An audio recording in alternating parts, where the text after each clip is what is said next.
Welcome to this edition of the Patrick Coffin Show. Glad you're here. I want to mention Coffin Nation and the fact that the doors are now open as of December 1st.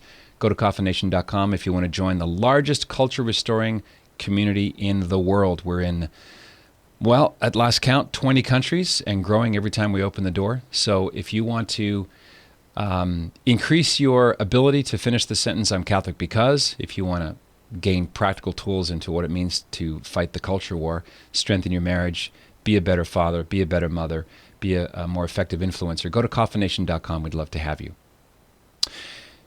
So the topic is something that's been in the news. Unless you've been living on the farthest planet, Zorkon, you've never heard of the Pachamama idol dunking, which happened in the early hours of October 21st, 2019.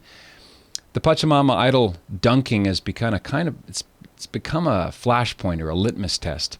I can pretty much tell everything I need to know about you based on your reaction to that event. And the dunker himself, Alexander Tschugguel, is here on the Patrick Coffin Show to give us a little more insight into why he did it, what's at stake, and all the other things that are going on in Vienna. Don't miss it. Coming up in about 2 seconds.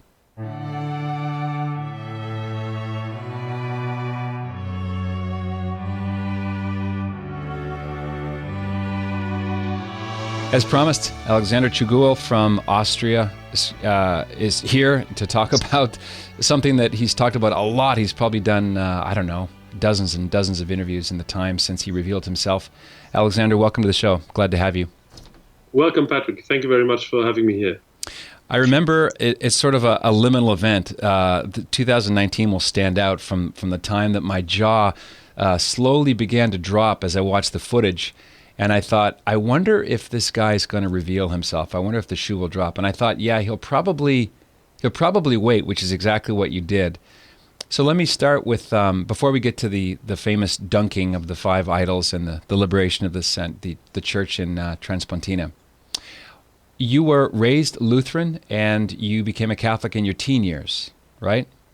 That's right, yes. My great-grandfather converted from Catholicism to Protestantism in the 30s, and I converted back when I was 15, 2009.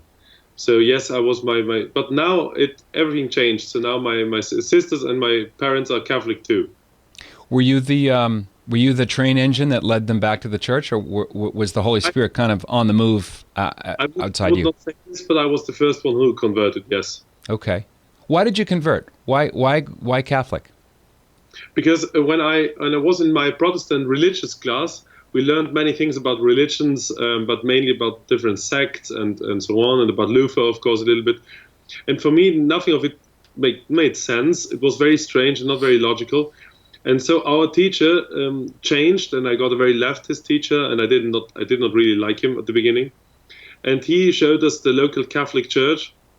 A wonderful, beautiful church. I did an Instagram post actually yesterday where you see it, and showed us a sign on the door which said that you can get an indulgence for All Souls Day, and he said back then, see, they still sell indulgences to us. Right. And I was so angry, so I talked to friends of mine, and then I called the church, this one, and is a very conservative church, a very good one.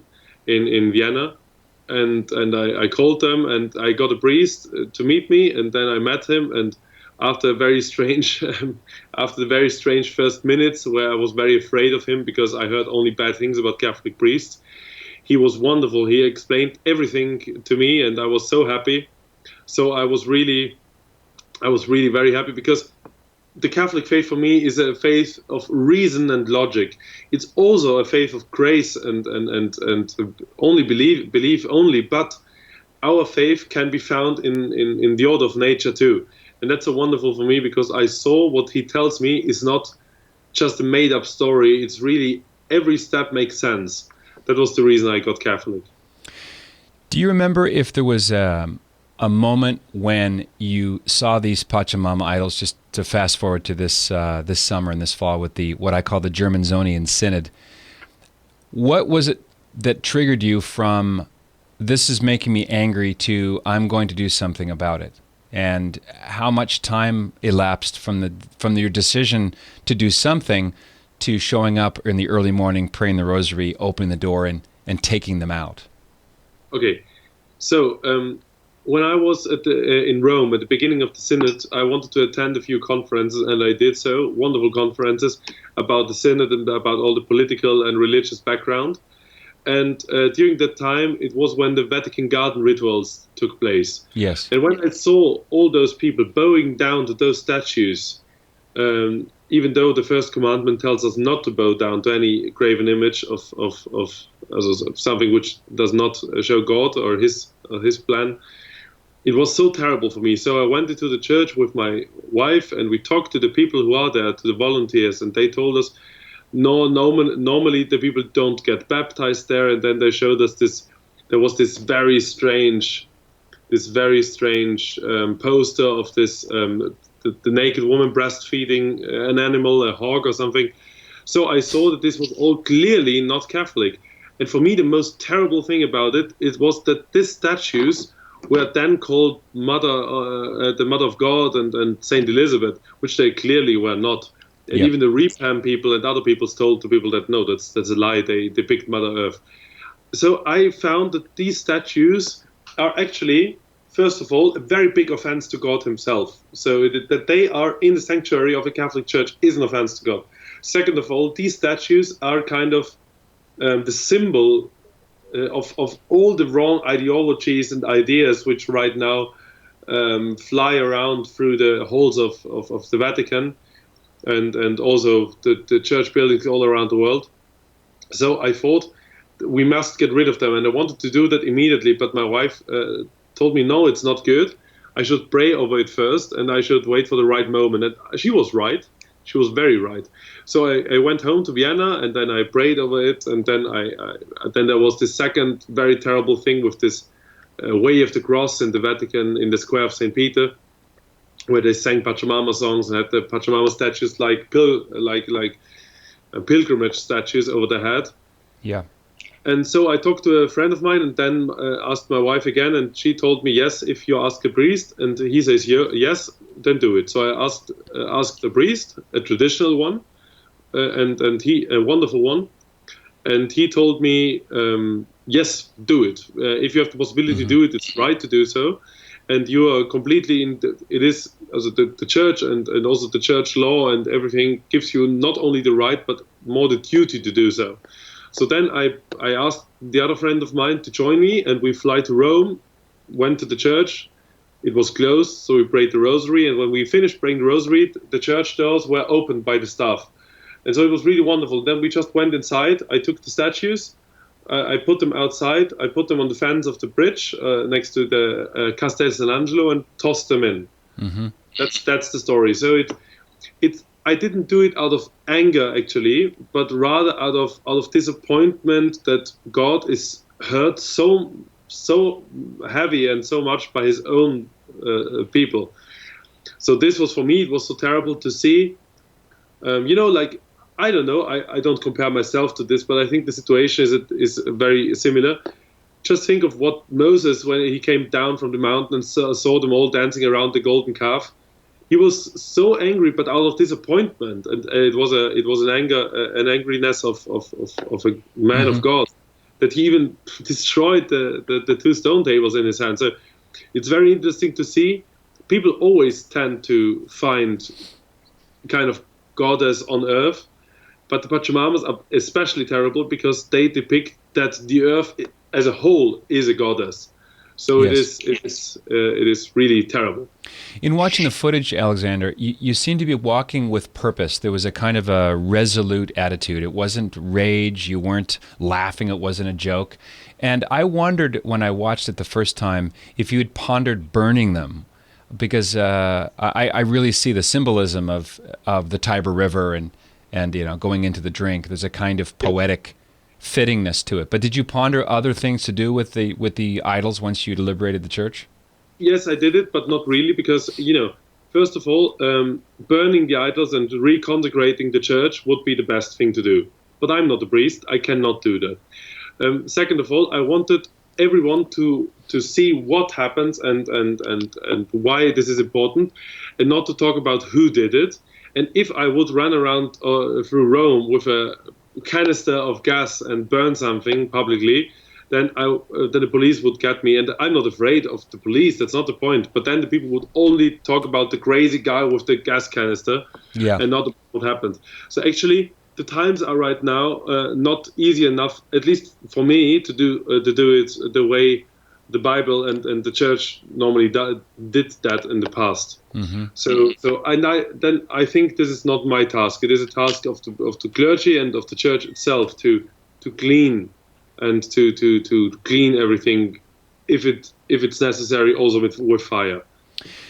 The other thing that happened, I don't know if this is, of course, in God's providence, there are no random accidents, but at or about the time of the displaying of these idols in the Church of Santa Maria of Traspontina, there was the displaying of the god of mass murder, Moloch, displayed in the Colosseum. That was rather chilling, just steps away from it all. And also, I noticed that when this wooden canoe was brought in with the Pachamama idols, which are so, no offense, they're so ugly. It's so artless. The whole thing looked like a 7th grade art project gone wrong. But it seemed to me to be a kind of a parody of the bark of St. Peter in St. Peter's Church. It's not. I don't think that you're too wrong, but I don't know that because they say that all those symbols were symbols from the Amazonian region, and I know that they lied about it. For example, with the statues, who were not from the Amazonian region but from the Andes. So maybe this with the boat, it's also wrong. But I don't want to. We do not have to speculate actually, because it doesn't matter. Mm-hmm. They did this, and it was clearly wrong. If they used the boat to make fun of St. Peter too, it makes it more terrible, yes, but they already made fun of God himself.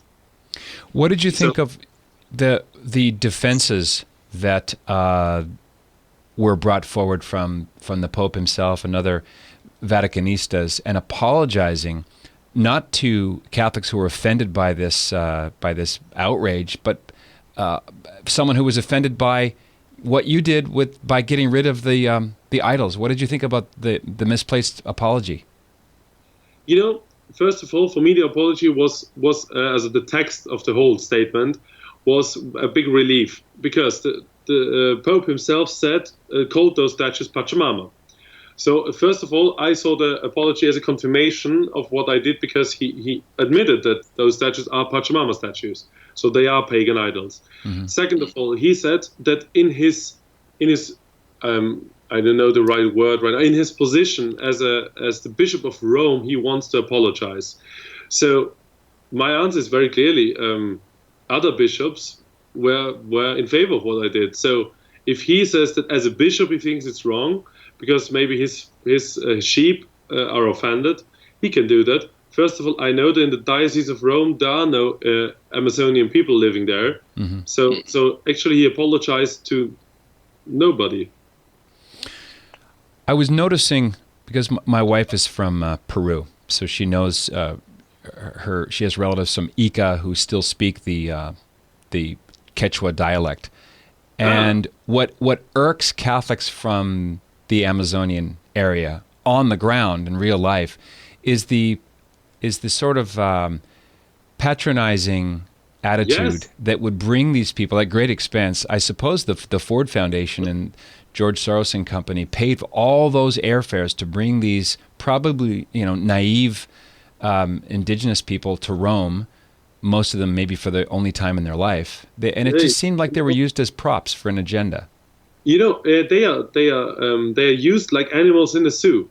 They should maintain this primitive way of living and this not Catholic way of living to explain and to give the right to big industries and big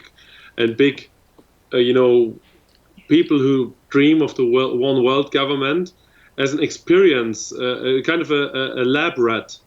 They should be like a lab rat. There is the UN plan since 20 years, I think, from now on they start, or even longer, to use this Amazonian region as the first area of the world where people are, where the UN has direct control over it. Mm-hmm. Of course, it's not a coincidence, because in the Amazonian region there there's oil and different rare earth and things like that. Very, very expensive things are there below the ground. So it's not a cheap and unimportant area for them, of course. But what we see here is that those people are used as an excuse. And I tell you something, that's nothing new. That's what the left always does. For example, 40 years ago, they explained to us that abortion is only right because if people are raped. So they used those in Austria, for example. It's normally less than 5 pregnancies a year through rape. Mm-hmm. It's still, of course, as you know, I still, of course, judge a rapist in a very hard way because that's really terrible. But the child is innocent, and we always knew that. And actually, I think there are very, very easy possibilities to care for 5 children a year. That's very good. Our society is ready to do so. And they use those 5 women as an excuse, and those 5 children especially, as an excuse to promote abortion. And now we have in Austria between 30 and 50,000 abortions every year. And no, 30 to 50,000 women are not raped in Austria right now. So that's something they always do. The same with the homosexual agenda. They first said, oh, those poors, they were all kicked and made fun of, and they only want to have safety in front of when they die, so that their partner can go to the court and can go to the doctor. We will not do anything else. Now we have gay marriage, gay adoption, and everything. So it's always the same plan. Yeah, nothing new. It's nothing new. They're always on the prowl for the next frontier. Once they gain one ground, they go for the next one. It's an endless envelope pushing. We call it salami tactic. Salami? Yeah, like the sausage salami, because we say it's like they only take one slice and they give you slice by slice. Oh, I got you. Yes, I got you. But okay. The whole salami is going to happen. Gotcha. Well, that allows me to segue into what happened recently at the beautiful, and when I say beautiful, capital B, drop-dead, gorgeous St. Stephen Cathedral in Vienna, used for an HIV event. And I saw the photos and a bit of footage, and it was very disturbing to see this beautiful building devoted to our Lord and Savior Jesus Christ for centuries turned into a gay disco. What was the event, and is there any reply from Cardinal Schönborn for advocating and permitting this, with some enthusiasm on his part? Okay, first, yes, this event was not the first time. It is now the 3rd time. 3 years ago, I was not in Vienna, and the media didn't bring news to me, so I did not know actually that this happened 3 years ago too.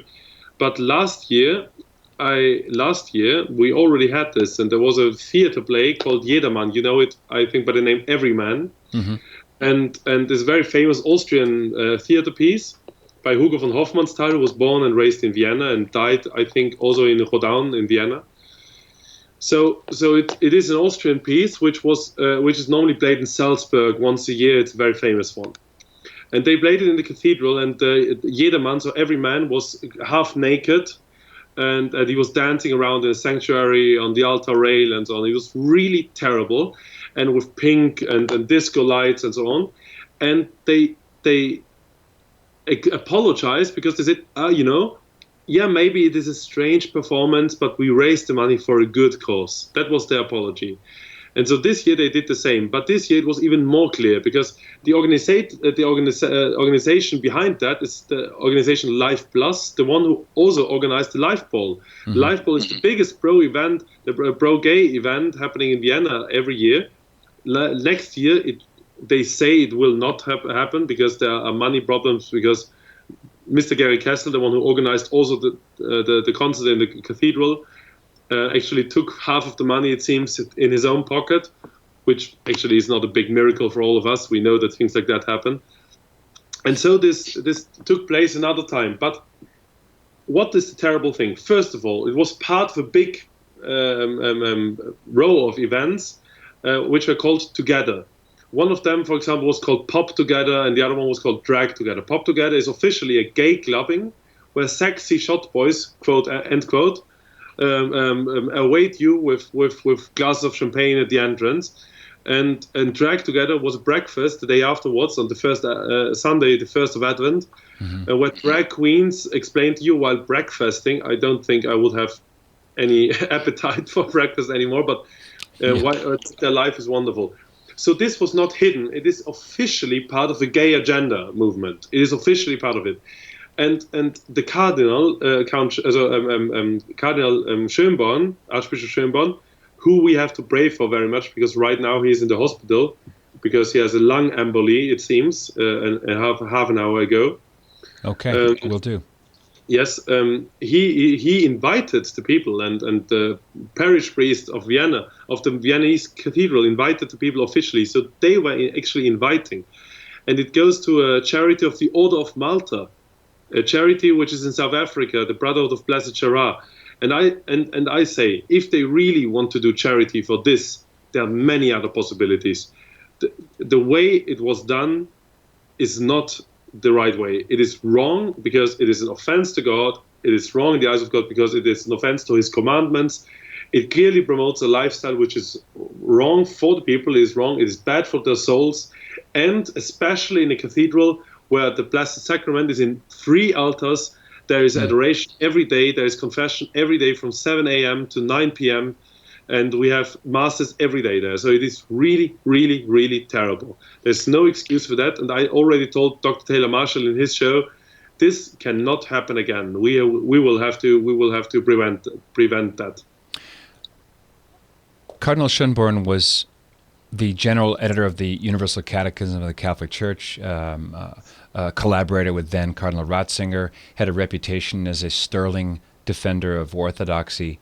And in the last 7 years or so, really, you can almost mark it in March 2013, prelates like Cardinal Schönborn have drifted into the same kind of agenda and permitting all manner of things that I believe would have been impossible under John Paul II and his successor, Benedict XVI. How much of this, Alexander, do you think is a function of Pope Francis and his attitude as the leader of the Church? Okay, I think the way Pope Francis leads the Church, of course, is a way where all those big problems in the Church come to the surface, and we see them now. They were not invented now. All the people who are up in the hierarchy, they exist longer than the papacy of Pope Francis. Mm-hmm. So Pope Francis' papacy his papacy showed us the real faces of many people. And unfortunately, I have to admit that many of us fellow Catholics, even before 2013, were not too happy with Cardinal Schönborn. Even though, yes, you're right, he was in the public, he was better. That's true. But also before that, he did a few things which are not very good. This enormously strong offense to God, with, for example, what happened at the cathedral and his defense of the gays all day, and so on. And now he pushes the UN globalist agenda in every interview he gives. This is new, that's true. But that shows us something. That shows us, first of all, that all the modernists in the church and in the world, they have a hurry right now. They want to bring and push through their agenda right now. And this is something which shows us that many people all around, and this is something which brings many people all around the world to the point where they know, okay, now I have to decide. Mm-hmm. I clearly see, this is not Catholic. People who are faithful see that. I clearly see, do I want to follow Jesus Christ? Do I want to follow our Lord and Savior? Do I want to follow the Lord himself? Do I want to be led by the Holy Spirit? Or do I want to follow something which is clearly not the way of Christ? And we know the way of Christ is this way and all the other ways, even though if they start like this, they turn around and lead directly downstairs. So it is very important for us to understand that now is the time of decision, and times of decisions are good. They are hard maybe, but they are good because they will bring up the clarity for the people, and maybe many people will now have the possibility to understand their faith, and so to really follow the Lord and His commandments. So I'm not too unhappy about this situation. The problem is that I care right now very much for the not faithful, because the non-faithful right now, they do not have any chance to understand what the Catholic faith is if the official representatives do not teach it anymore. That's mm-hmm. really terrible for me. So I did the rosary in front of the cathedral when this happens. Mm-hmm. We prayed 3 rosaries, more than 120 people. I can say, some say more than 200, but I don't think so. I think more than 120. joined us. At the end, we were still more than 70 people. Prayed 3 rosaries, sang Advent songs. We got a blessing by a father, by a priest, and a wonderful priest. And so it was really good. And I told all the people, we are praying right now for everyone who is inside this cathedral and for our cardinal, because it is for their eternal soul's sake, and we want their souls to go to heaven too. We cannot be an egoist and only care for our own souls. That's wrong. Mm-hmm. Could you say, Alexander, that if Pope Francis had set out to purge or to reform the church, it's being done, but not in the way he intended? Because now all the subsurface, I think modernism, the word you used, is the best one. This tentacle here we see of modernism that St. Pius X called the synthesis of all heresies. It's got a stranglehold at just about every level of the church. And so now, perhaps there was a lid on in the past couple of papacies, and now that lid has been blown off, and people can see with their own eyes what's going on. And now you have to, as you say, you have to decide who do you belong to. Yeah, there was a big meeting. About 50 years ago, a little bit more than 50 years ago in Rome, the Council, the Second Vatican one, and I think actually that what they called back then the spirit of the Council. This is what we see right now are fruits of the spirit. It might not be the fruits of all the council fathers' thoughts and what they want to do with the church. I don't want to say that because I don't know them. But what I can say is that we really see the fruits of it right now. We see the empty churches. We see the destroyed churches. We see the priests who broke their celibacy. We see the priests who took money in their own pockets. We see all of that. And yes, it was there before too, but after that, it was really there is an increasingly high number of coincidences. So yes, of course, it is true. There was a lid on it, and now it's kind of public. And what I think it is good that this happens, because also if all the ugly sexual abuse scandals come up, even though it's terrible for us as Catholics, but it's good. It's good that they come up. It's good that the people know. It's good that the people know the faces, because these are the people who betrayed God. And if nobody tells them that it is wrong, then they do not have the possibility to reflect their own life and maybe turn around and follow Christ again. We know that even the worst sinners can go to heaven if they decide to do so by following Christ. So I think it's good right now. Why so few people standing up against this, Alexander? There's, I don't know how many hundreds of thousands of people live in the city of Vienna, many of them at least culturally Catholic. Why only a small little remnant minority saying enough?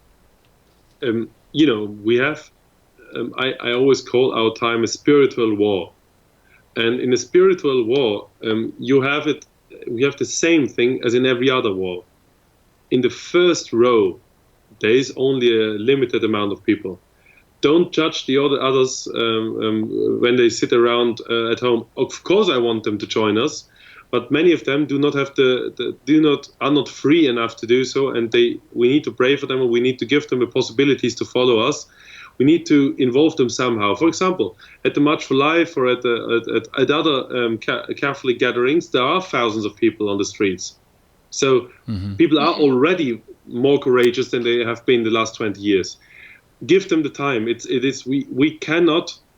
don't know the difficulties the people sometimes have. I'm not angry with anyone. And then I give you another example. We always say in Austria, if there's one lady praying the rosary and one priest still celebrating Mass, the church is as strong as it always was. So don't count the numbers, count the souls. And as we know, we cannot count the souls. God can do it. So never think of the numbers on the street. It does not say anything. Yeah, that's important. David fought Goliath with 5 smooth stones, right? Yes. You recently did a tour of the United States and visit with a lot of Catholics. You spoke in several different cities. Sometimes outsiders can tell locals insights that they might not appreciate. What was your impression of Americans who are Catholics Do you get a lot of support? Did you get questions, pushback? I know that depends on which Catholic media organ you paid attention to. You were either a thief or a hero. What was your trip like?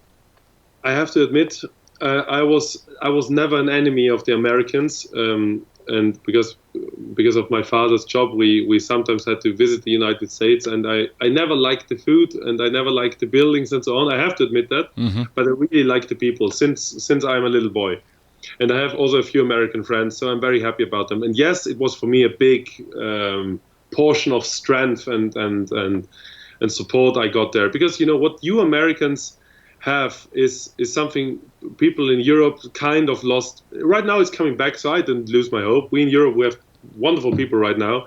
You will see them in the next years.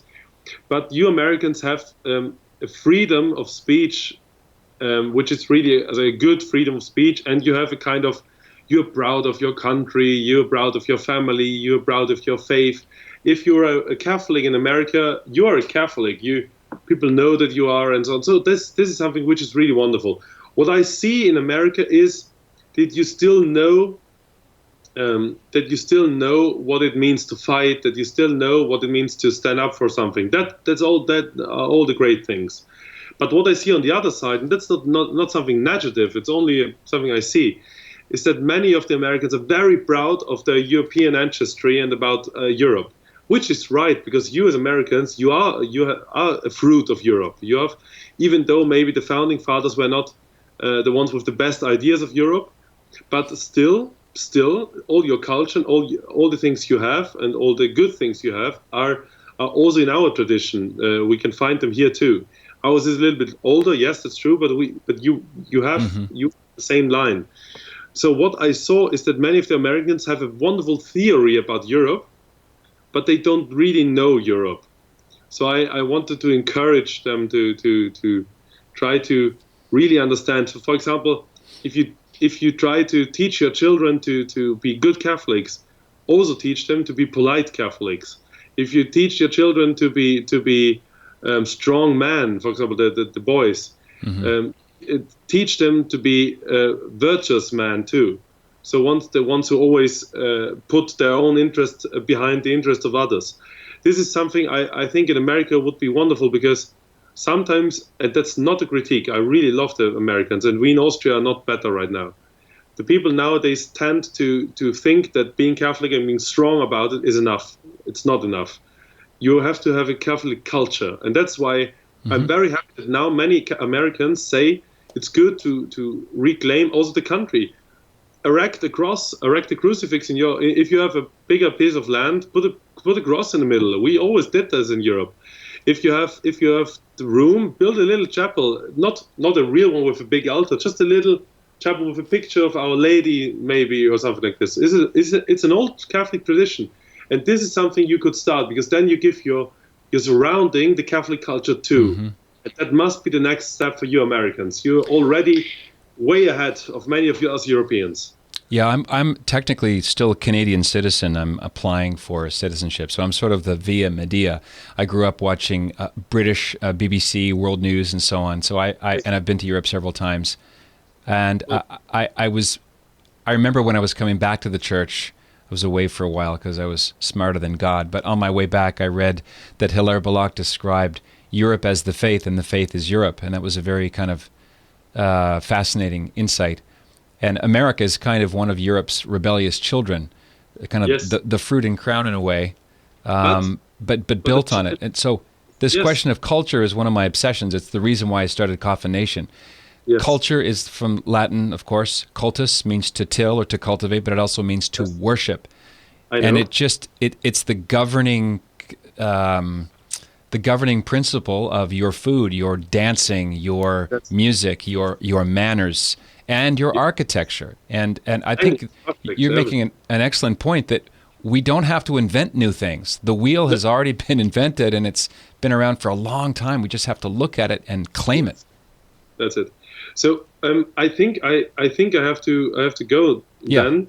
So I wanted to thank you again for what you do, because I researched you a little bit, and I'm very happy to know now all those great Catholic shows on the TV and on the internet. Great. And we will try to stay in contact.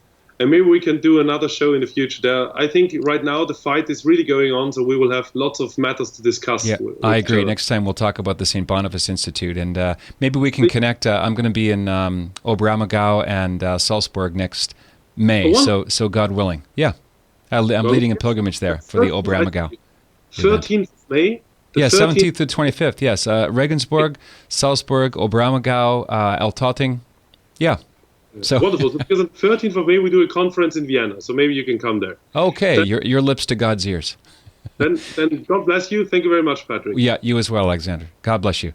This is the Patrick Coffin Show. Be a saint. What else is there? Hey, this is Patrick Coffin. If you like what you see and hear, and you want to see and hear more, consider joining Coffin Nation as a full member. Just click right here and find out more about what that means. Nipsey, my fedora. That's Coffin Nation, the world's largest online community of culture builders. Click right here. See you on the inside.